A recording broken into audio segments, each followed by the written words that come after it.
Don't try what you're about to see at home. On this episode of Mythbusters, Hey, look at that! Adam and Jamie investigate the science behind the candy and soda sensation that's sweeping the internet. Like chemistry super sleuths, they bust the culprits behind the cola cascade. No CO2, no foam. And they can't resist using the gassy geyser for some Mythbuster madness. Cue dramatic music. Then, envious of the candy and soda success, they go all out to find their very own magic combo of homemade mayhem. And on top of all that, Cary, Grant, and Tori take on the tall tale that a postage stamp can cause a helicopter to spiral out of control. Are we nuts? If we're wrong about this, we're gonna have a really bad day. Who are the Mythbusters? Adam Savage. I'm making a rocket out of meat. And Jamie Heineman. I'm so excited. Between them, more than 30 years of special effects experience. That's what I'm talking about. Joining them, Carrie Byron. I'm a piñata! Grant Imahara. Don't say anything. And Tori Belleci. Oh, yeah, no, totally. They don't just tell the myths, they put them to the test.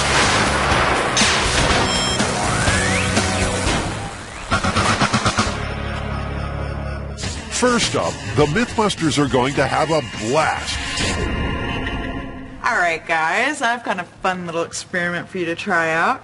I was just doing this photo shoot with FHM, and it seems to coincide with an internet phenomena of people taking 2-liter bottles of soda and dropping chewy candies into it for boom, big explosive. Yeah, I've seen that. It's all over the net.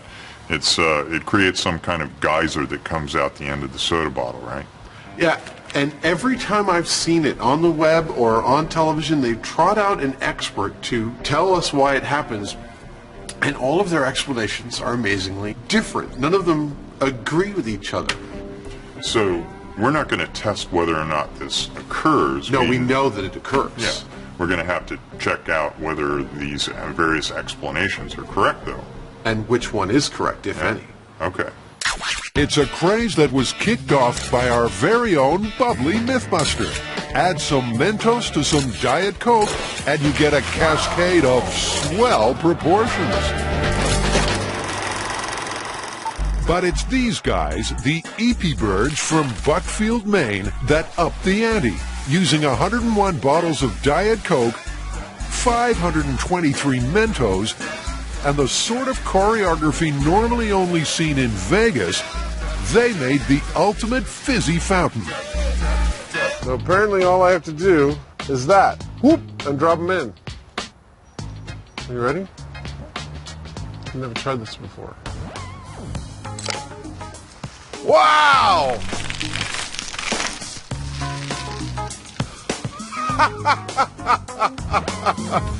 That was like 10 feet. The 4 Mentos are dropped in, and then, as reliably as Old Faithful, the geyser erupts. That is cool. I think we're going to have to try that a whole bunch more times. It's a ton of fun, but the Mythbusters' mission is to find out exactly what's going on inside that bottle. Hey, look at that!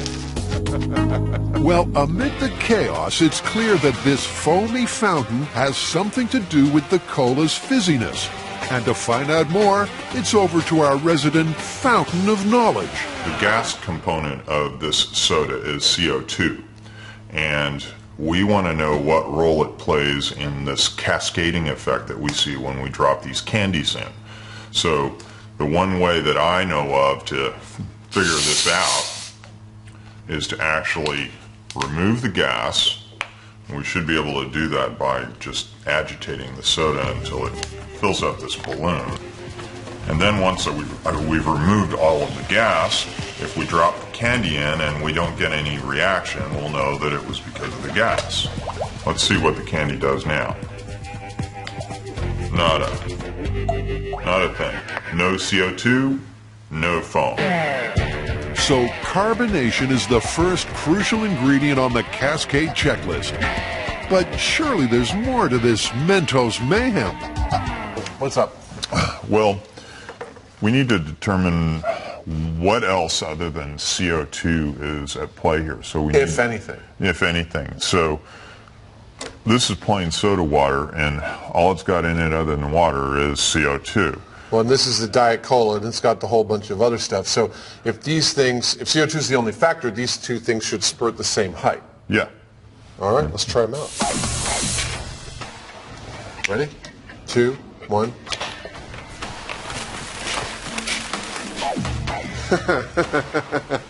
Well, that's pretty clear. That's pretty clear. The Diet Cola, there's definitely something more going on than just the content of CO2 in the candy. Because the Diet Cola went like 5 or 6 times as high as the soda water. So CO2 is not the only culprit in the cola cascade.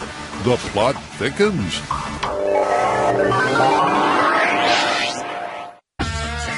And now Tori, Carrie, and Grant are going to stamp their authority on another myth.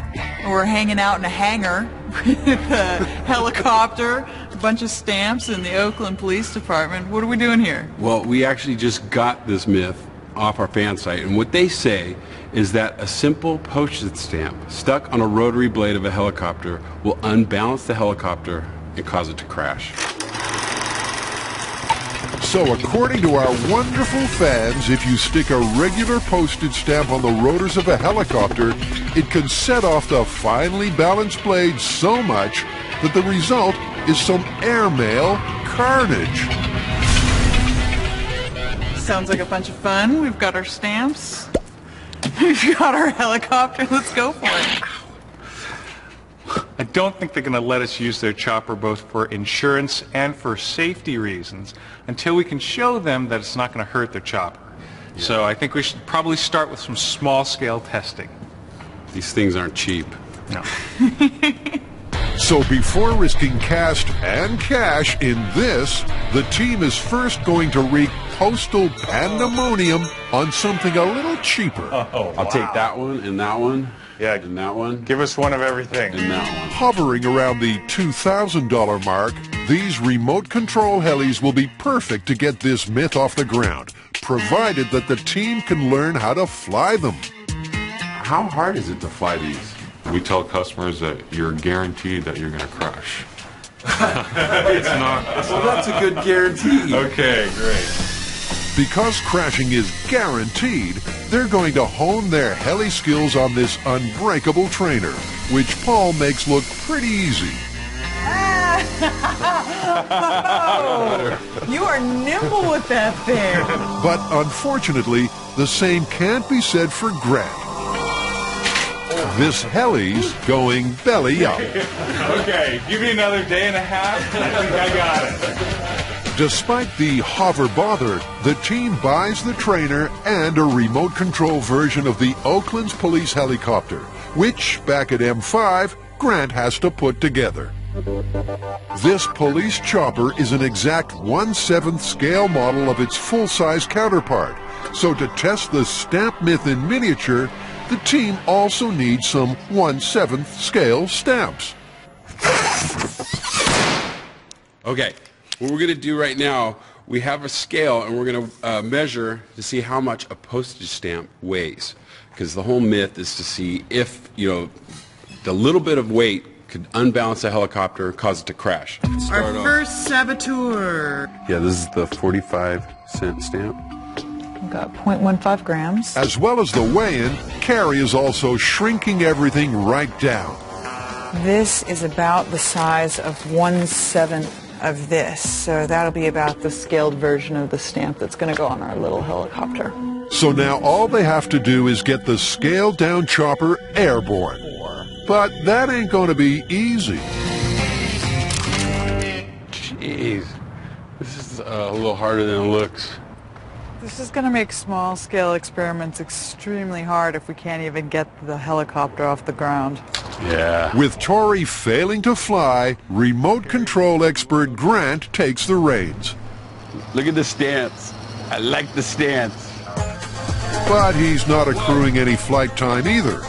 Mayday, mayday. With the model helicopter falling flat, this myth is struggling to even get off the ground. Later, the Mythbusters trump the Cola Cascade with their very own household histrionics.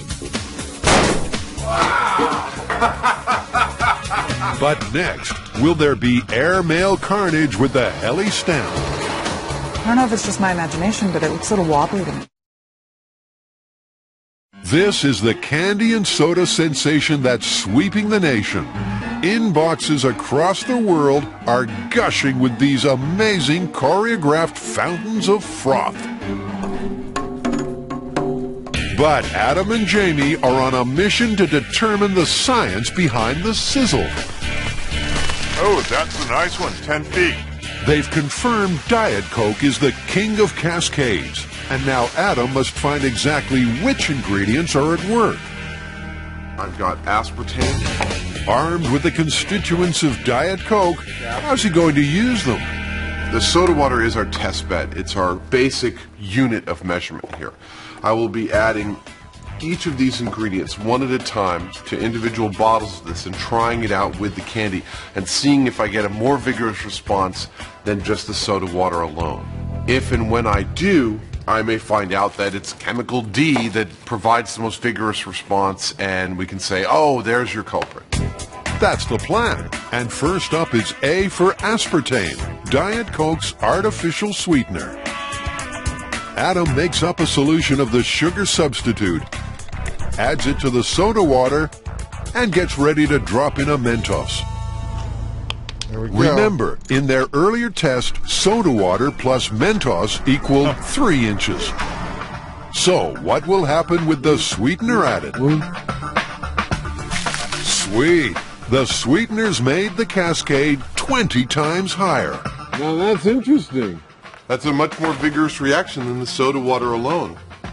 Aspartame is doing something to the water. But what about the other main ingredients? First, the acids. But neither the citric acid nor the phosphoric acid excite any alchemy, or for that matter, Adam.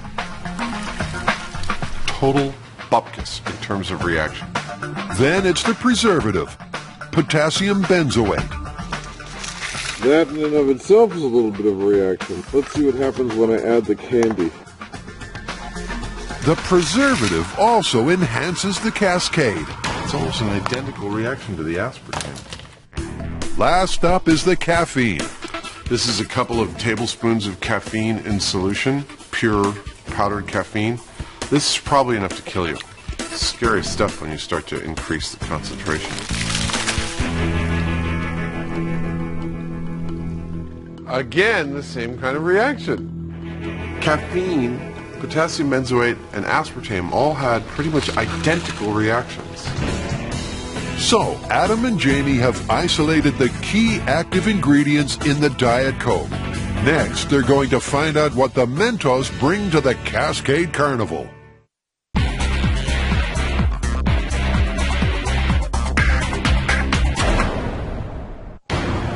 Cary, Grant, and Tori are investigating a copter calamity. Can posting a postage stamp on the precisely engineered rotor blades do this? This is a very expensive model, and people generally crash these the first time they fly them, and we actually want to get some good data from it. So we're going to start these tests having this helicopter completely tethered down. We've securely fastened the helicopter to the table, and the reason is that we want to actually see the blade deflection. We don't want the helicopter actually getting lift and moving all over the place. What we're interested in at this point is looking at how far that postage stamp will deflect the blade and what effect that has.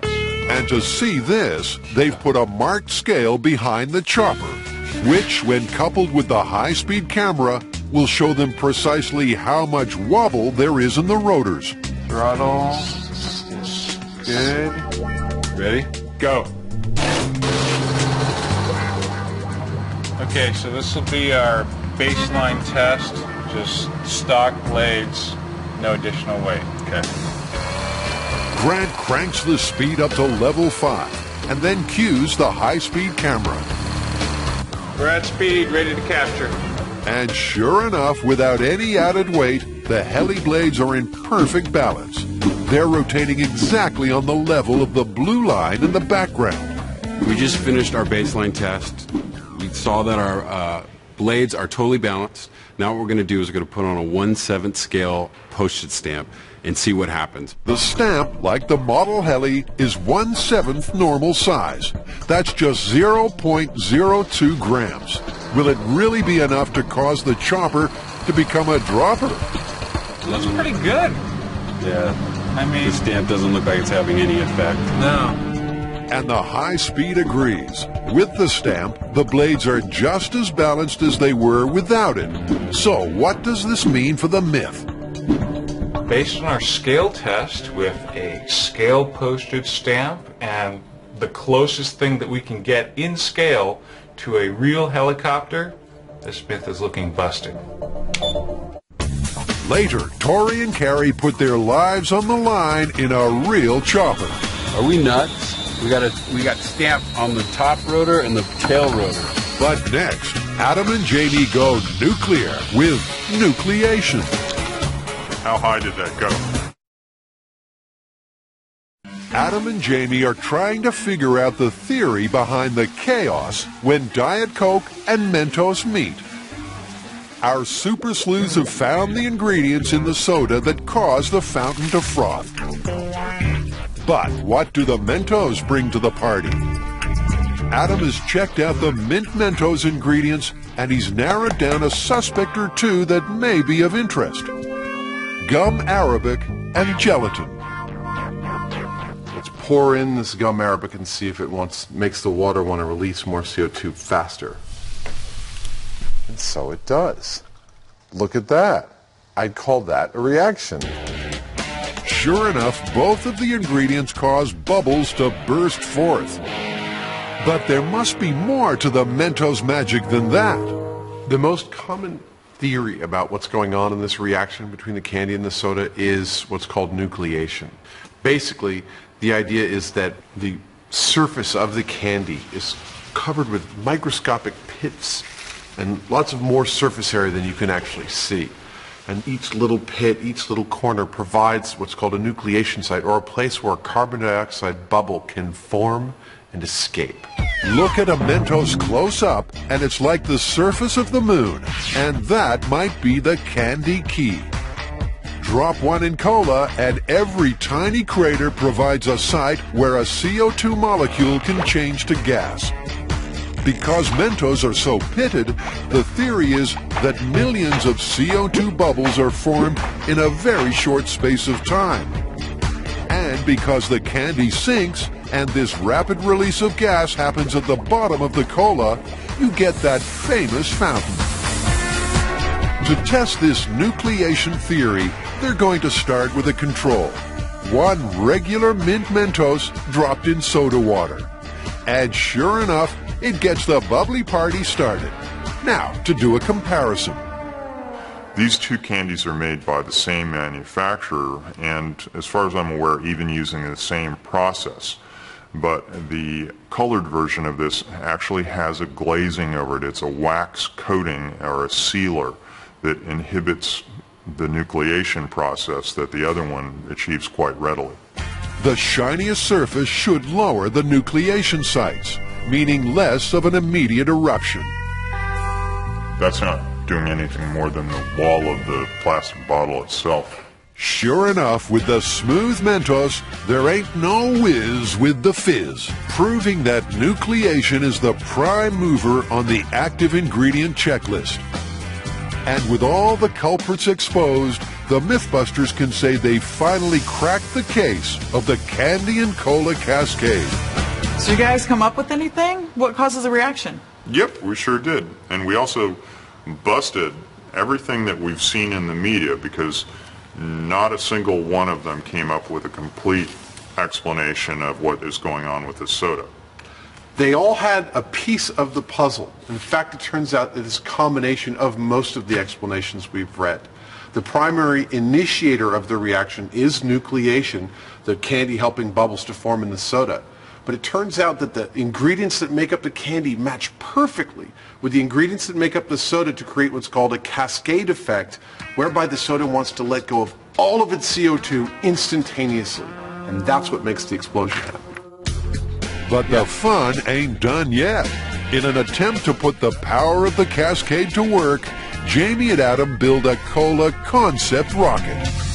Here's to a successful launch. You got it.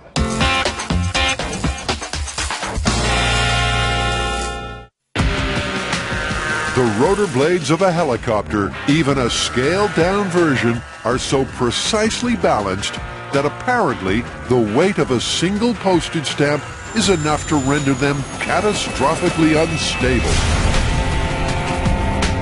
Tori, Carrie, and Grant have been small-scale testing, and at least on this helicopter, the myth is busted. So now they want to know what it does take to get that lethal instability. I say we destroy it. This is why we can't have anything nice. And surely the weight of 8,000 stamps will be enough to wreak the helicopter havoc thereafter.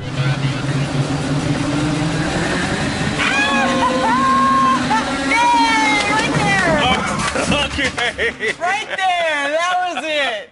That's what we're looking for. Ain't that the truth? It was 8,000 more stamps than the myth. But at last, the guys get the chopper disaster they wanted. But this myth is far from over. With the small-scale copter in pieces, it's time to return to the hangar to test the myth on the real deal. So Rick, have you ever heard the myth that a postage stamp is enough to unbalance a helicopter, potentially crash it? I have not heard that myth. I do know that the blade system is very sensitive to items on the rotors, which can include balloons, dust, paint. So it can affect the flight characteristics of the aircraft. If mere dust can unbalance this chopper, then a postage stamp might have an effect after all.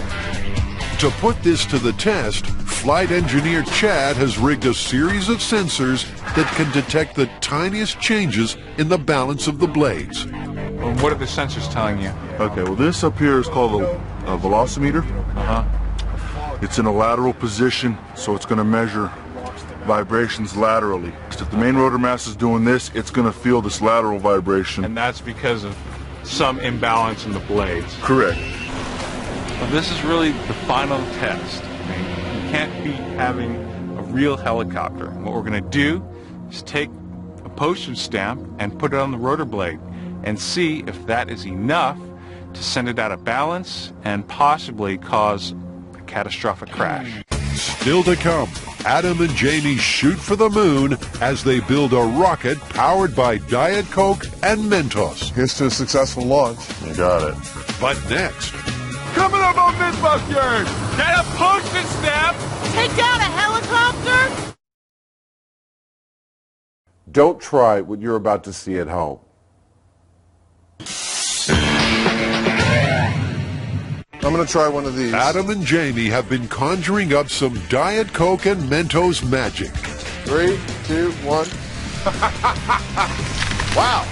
They've carefully worked out exactly why these two products go ballistic. But now they want to launch onto a whole new level. You know, based on everything I'm seeing with what we've done so far, I think we could take this a step further and try and make a rocket out of this reaction. Rockets are always fun. Let's do it. Here goes, big boom, Civil War rocket. Rockets and Mythbusters go together like pizza and pepperoni. Ignition! The Confederate rocket was a blast, and the salami missile was a sizzler. But now their challenge is to convert an upward fountain into downward thrust.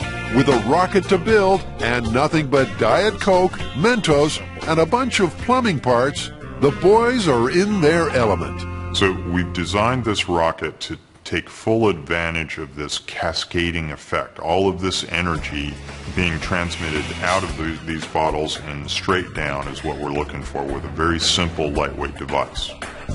dead simple. And as Jamie will demonstrate for us, the PVC tubing redirects the cola cascade from 4 bottles down through a central pipe. It all comes out there. But the clever part is a set of magnets holding the Mentos in the pipes until Adam and Jamie are ready for launch. And before you can say National Aeronautics and Space Administration, it's T-minus 5 seconds. Here's to a successful launch. You got it. In 3, 2, 1.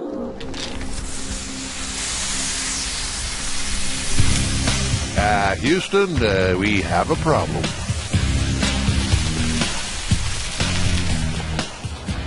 That's not enough for a rocket. Unfortunately, there are leaks, and the cola cascade doesn't produce enough thrust to lift the weight of the piping and 4 bottles of cola. So it's back to the drawing board. And while Jamie goes to work lightening the load, Adam, for reasons known only to himself, puts a bottle of Coke on the lathe. No prizes for guessing what happens next.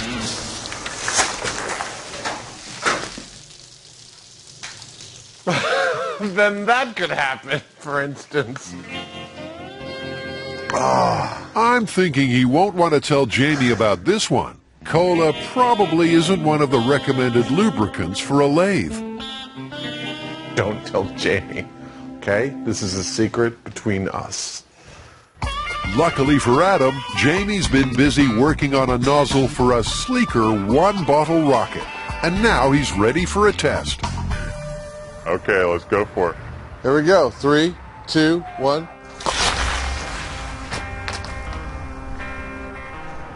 What are you smiling about? It's another launch failure.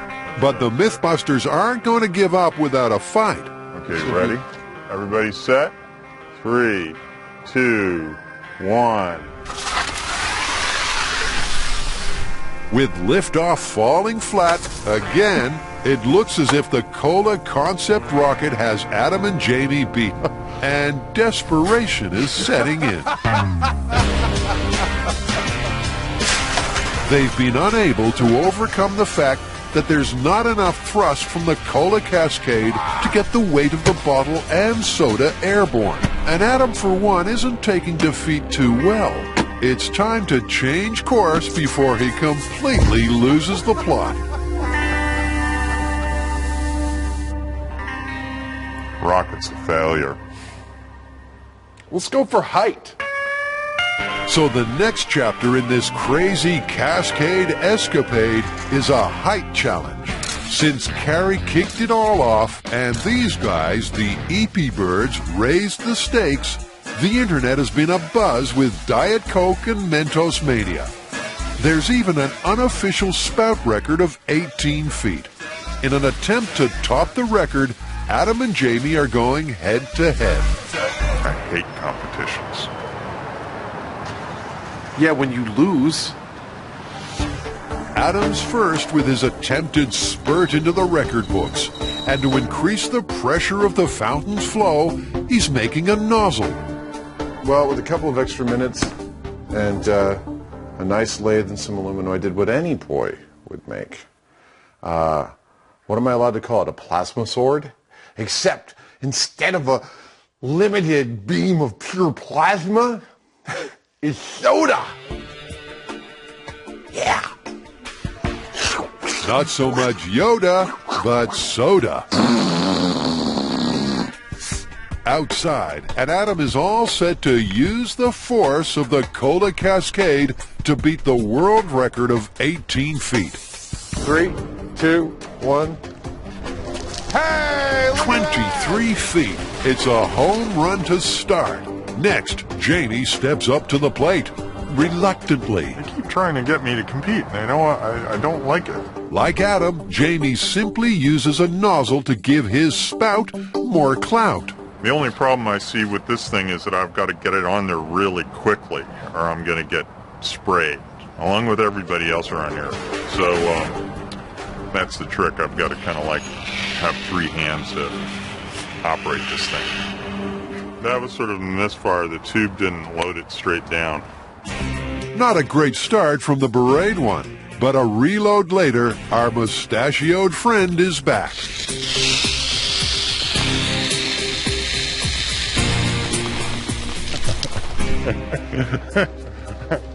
Well, there you go. How high did that go? 23 feet. It's an honorable draw. But the adrenaline of the competition has clearly gone to Jamie's head. With a mouthful of Mentos and cola, it's not so much a gassy geyser as a gassy geezer.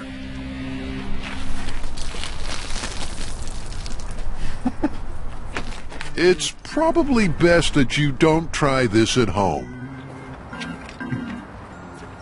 I want to see me do it again.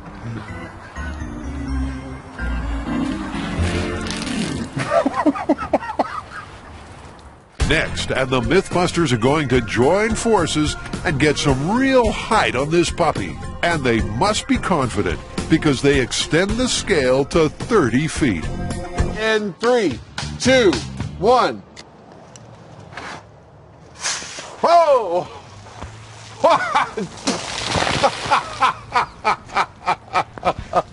Oh my God! I actually could have held it. It blew it out of my hands for a second, so I think I can probably get another foot or two. You hit 29 feet. Well, I could probably make it to 30 if you want to have another go. Another go? You betcha. 2, 1. Oh! Dude!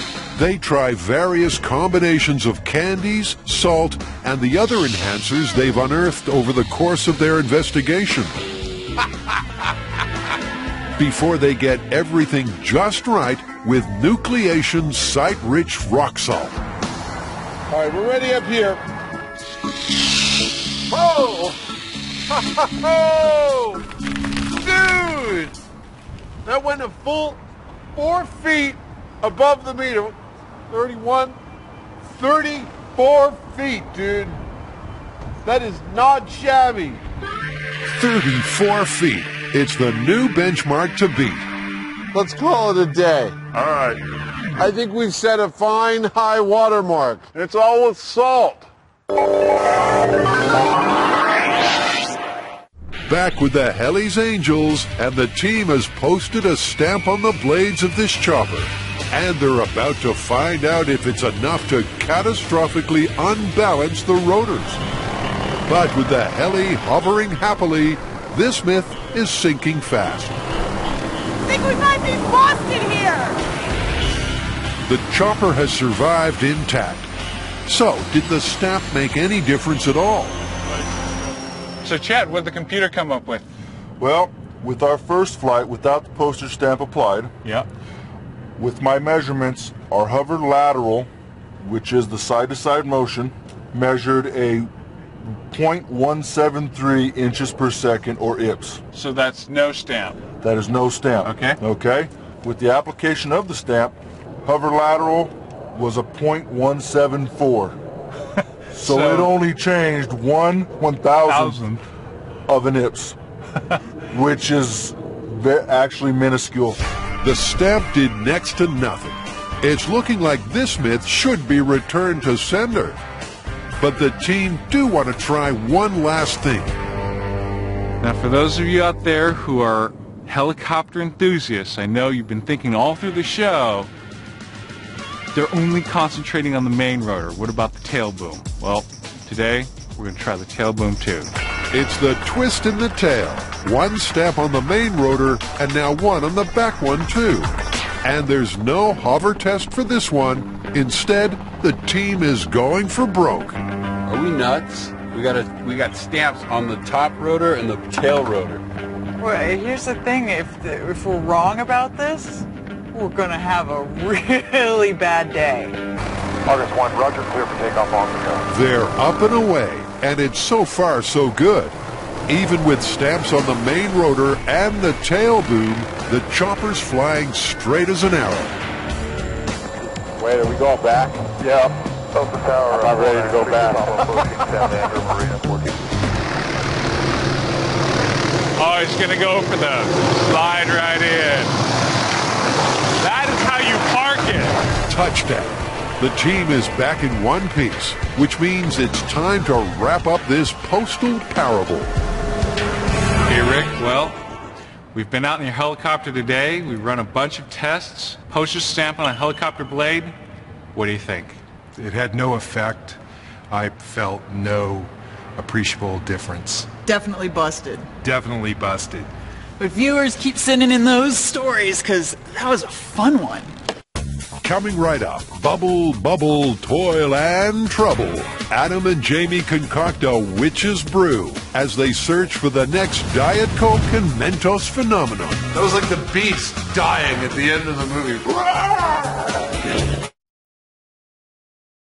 So what do you want to do now?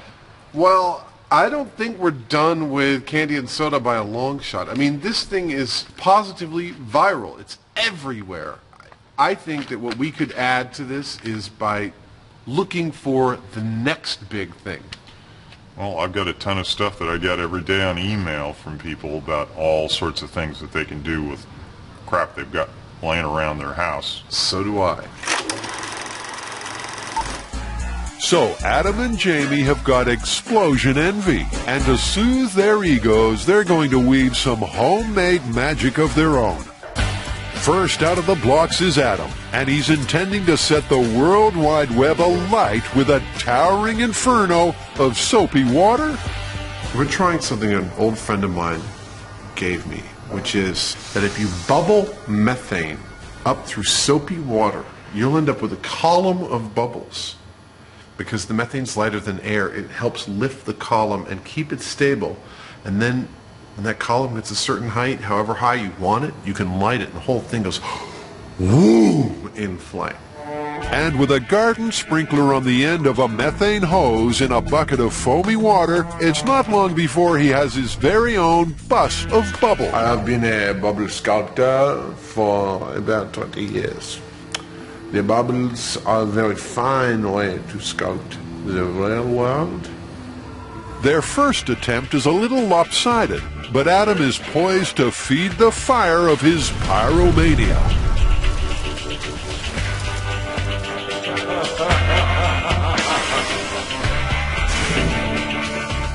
That is so cool. That's water and it's burning.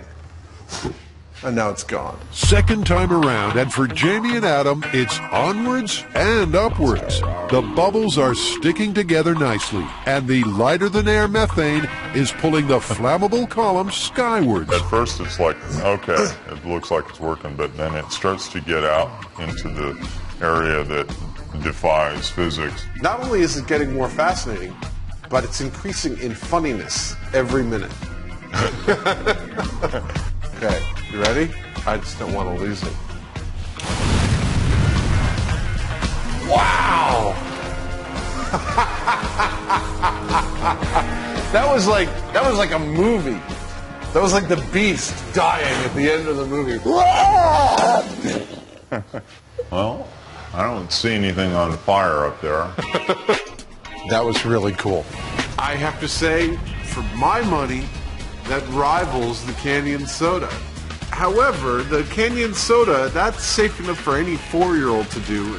I mean, at least they're safe from everything except getting yelled at by their parents. This one, it's not safe pretty much for any of our viewers. We've done it. No, you don't have to. Next up in the household histrionics, Jamie is getting his hands dirty. What you doing? Come down and check it out. I'm making a smoke bomb. Nice.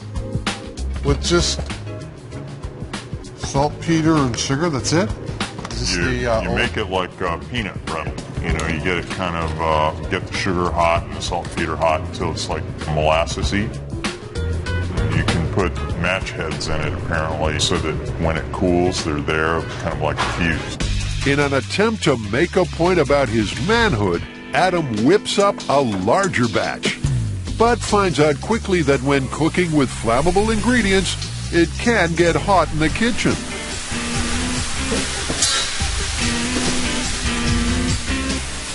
So that's what can happen. And that's why you don't try this at home. Stay with us as more household products get put under the Mythbusters microscope.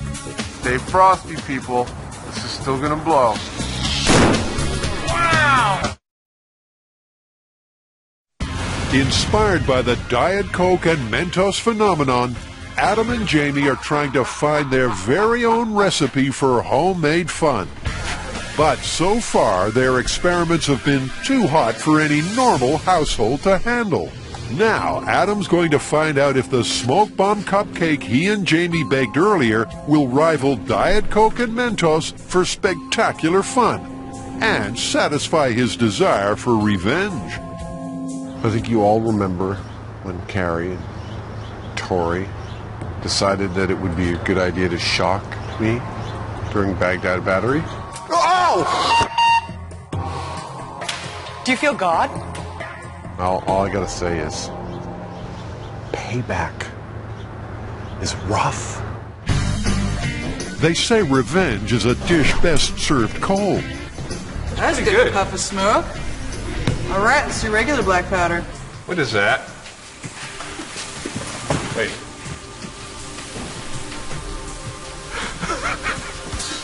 Is it a hockey puck? It's a flaming hockey puck.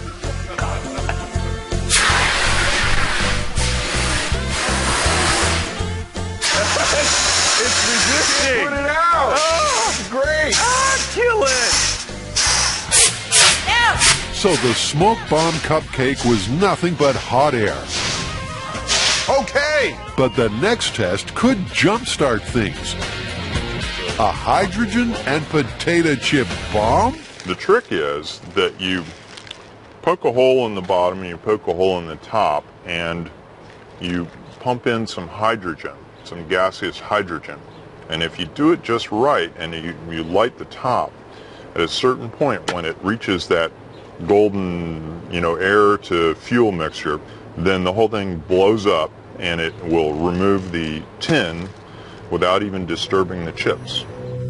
While they get set up, let's go over to Adam, who can tell us a bit more about how it works. You've got a can you've filled with hydrogen, which is lighter than air, like helium, so it wants to rise. You provide a little hole for it to rise through, and when you put a match over that hole, the hydrogen mixing with oxygen at the exit create a little flame.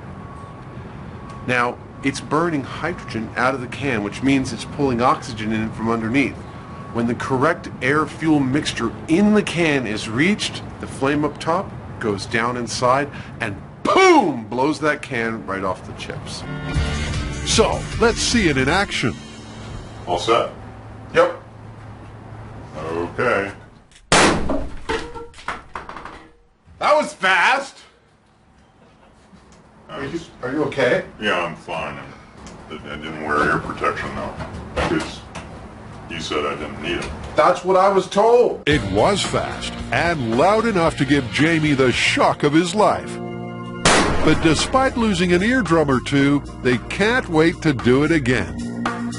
This time with ear protection and a remote control ignition system, otherwise known as a taper on a stick. That would be a light, wouldn't it? You heard it, right? Yeah, I think so. Adam and Jamie are uncertain because the hydrogen burns with a clear white flame. But burning it is. It's pulling oxygen through the bottom of the can. And when the mixture is just so...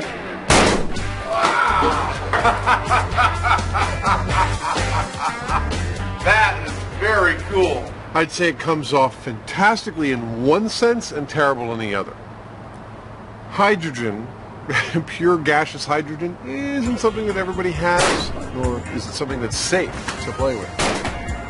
However, the results of blasting the can off of a stack of chips and leaving them almost intact, it just makes me smile just thinking about it. After a timeout to think about ear protection protocol, Adam is ready for the next test. This is what I've known about for a long time. It's called dry ice bomb. Years ago, I went to an ice company to pick up some stuff for Jamie. It's like 20 years ago, 15 years ago. And it said, you cannot buy dry ice unless you're 18. And I thought, why would that be? And so I said, hey, well, how come you can't buy dry ice unless you're over 18? And the guy goes, oh, because you can stick it in a 2-liter bottle and make a huge bomb out of it. Blows up and it set car alarms off across the street. It's really cool. And I was thinking, you're new here, aren't you? Since then, I have always wanted to try it. So apparently with nothing more than a 2-liter soda bottle and some dry ice, there's some big boom fun to be had. But Adam is slightly concerned with safety on this one. Look at it this way. I'm crazy, and even I'm putting on a massive amount of padding to do this one. Oh yeah, the cod piece.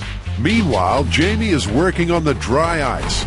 Cutting the dry ice up because we need to fit it into the neck of the bottle. Once it's in there, we're going to add water to it, which has the amazing effect of melting the ice really quickly. It turns it all into gas, and all that gas has to go somewhere. So, add a little water to the dry ice in the bottle, and the dry ice turns into CO2 gas. And with the lid secured, Adam and Jamie have a pressure vessel on their hands. Now, it's just a matter of time. Cue dramatic music. It's gonna go any second, I swear. Stay frosty, people. This is still gonna blow. It's kind of like watching the grass grow, except there's an explosion at the end of it. Wow! Dude, that is intensely loud. I've got to say that's louder than a gunshot. Now you see it, now you don't. And what was a plastic soda bottle is now a million pieces of twisted shrapnel. That is amazing. That's one of those things that is, you know, it doesn't look like much, but it's such a shockwave that, you know, I can't imagine this killing you, but I wouldn't want to be anywhere near it when it goes off. No, it would be a hell of a lot of trauma. You would definitely lose your hearing if you were anywhere near this thing. Well, you know, this is a lot of fun, but I don't think anything we came up with came close to the candy and soda. I mean, it is one of the most perfect parlor tricks I've ever seen. Not only is it spectacular, not only is it totally safe, but everything you need to do it, you can get at literally any store there is. Yeah, we kind of cheated a little bit. Not everything we used was household, per se. Yeah, I have no doubt that the very morning after this episode airs, you and I will have thousands of suggestions of other new things to try. And maybe that's another episode, but I think we can put this one to bed and go home. Okay.